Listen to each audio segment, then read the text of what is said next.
Bom, agora eu tô aqui com a Erika Altmaier, Meyer, Tanto faz, como você que é de fora, entendeu? Tem uma pronúncia diferente.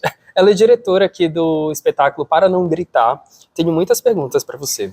Pode começar, fica à vontade. Então, eu quero saber de onde surgiu, né? De onde veio essa ideia de fazer um espetáculo, né?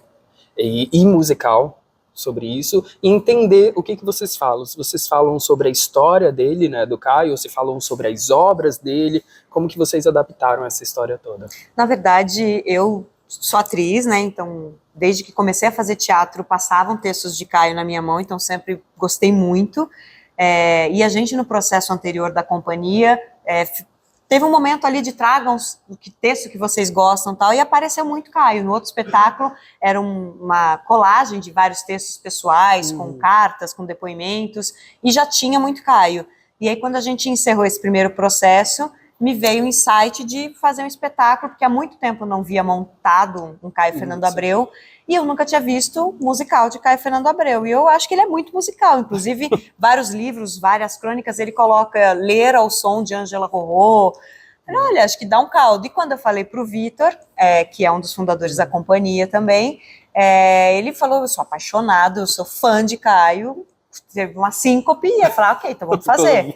E aí foi realmente um desafio, porque o Caio é uma figura muito intensa, tem muita coisa que ele viveu, coisas que a gente sabe, coisas que a gente nem ousa saber, e tem a obra dele é vasta e é incrível. Então foi um exercício mesmo de síntese, de pegar pontos principais e tentar colocar nessa 1 hora e pouquinho, e o desafio também de mandar para o Alfredo a possibilidade de transformar algumas palavras do Caio em música, né? Então, foi um desafio, mas acho que a gente está conseguindo. E sobre essa questão da dramaturgia, é sobre a história dele, então vocês pegaram a vida dele para contar um pouco no espetáculo, ou vocês falam mais das obras dele?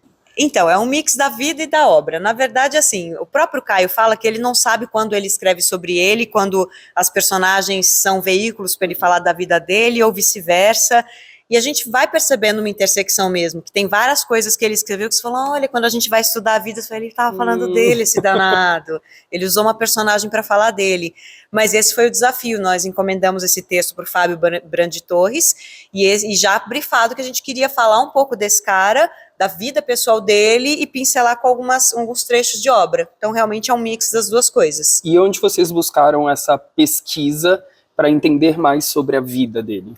Basicamente, da obra dele, a biblioteca do Vitor, que o Vitor tem praticamente tudo do Caio, e da vida dele, o Vitor também já sabia bastante coisa, o Vitor é do Sul, então tem uma proximidade mais afetiva com a figura do Caio. Eles foram amigos, né?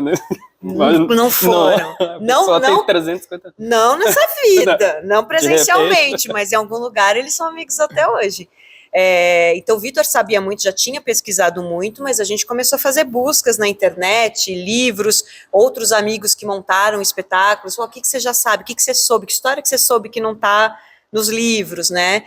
Mas basicamente foi isso, a gente deu uma catada geral em tudo e tentou pegar pontos específicos que a gente achava que poderiam ser interessantes para o público saber também, para conectar com essa figura. Vocês chegaram aí lá para o Sul, para conhecer onde ele viveu, o que ele fez? Teve alguma pesquisa lá, nesse sentido? O Vitor é do Sul, e aí ele já conhecia, já sabia, e ele foi lá algumas vezes, e é muito louco porque ele acompanhou o processo, né? O Caio voltou, no final da vida ele voltou para casa onde ele começou a vida, né? Onde viveu na infância, e essa casa depois foi vendida, especulação imobiliária, e derrubaram a casa. Houve todo um movimento para tentar transformar no museu, que é uma coisa que a gente cita na peça também, e não conseguiram. E a casa foi demolida, e o Vitor esteve lá, tirou foto, fez vídeo, e muito disso, eu não vou dar spoiler, porque muito disso está no espetáculo também. Isso nos impactou muito, né?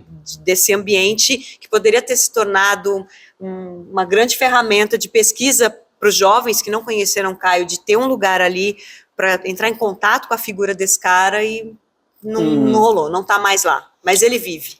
Sim, e os temas que vocês trabalham aqui no espetáculo, para a galera que vem ver, além, né, da vida dele, enfim, da história dele, quais são os temas principais da peça que a gente vai encontrar com discussões, né, porque eu imagino que tenha bastante discussão e temas, né, diferentes, polêmicos, talvez, enfim. A fundação da companhia se dá muito em cima da temática, do desejo de explorar a temática LGBT de uma forma geral. LGBT com todos os extras do LGBT. O mais,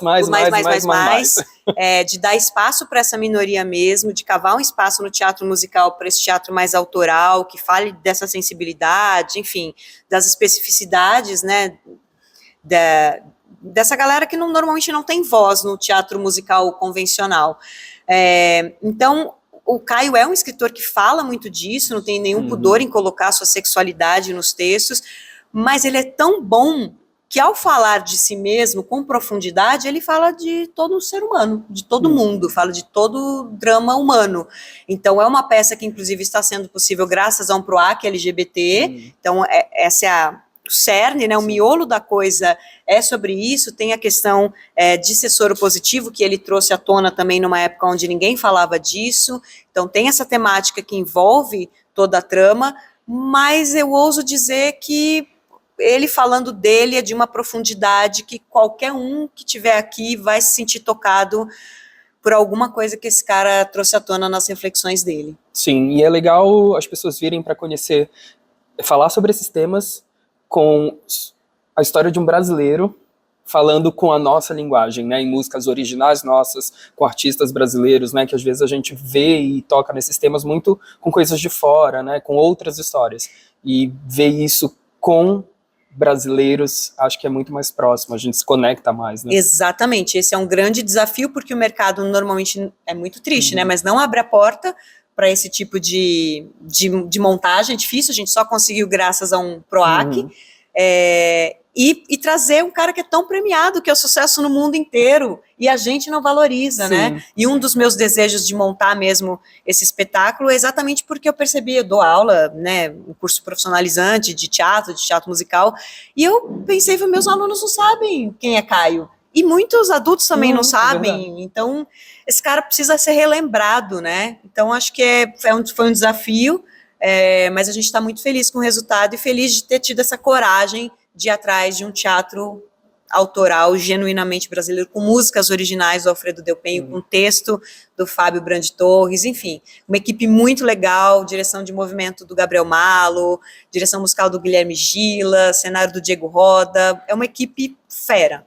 Sim, então venham assistir para a gente não só incentivar, né, a produção independente, né, também, não deixa de ser brasileira, e para a gente conhecer mais também da nossa própria história, que isso é importante para todo mundo, né? Você falou bem, Caio faz parte da nossa história, e esse espetáculo também é um desejo de deixar que isso não se perca. Então, que a gente possa admirar e cultivar cada vez mais os nossos. Sim, e venham para fazer parte dessa história também. Venham. Obrigado. Obrigada a você, amor.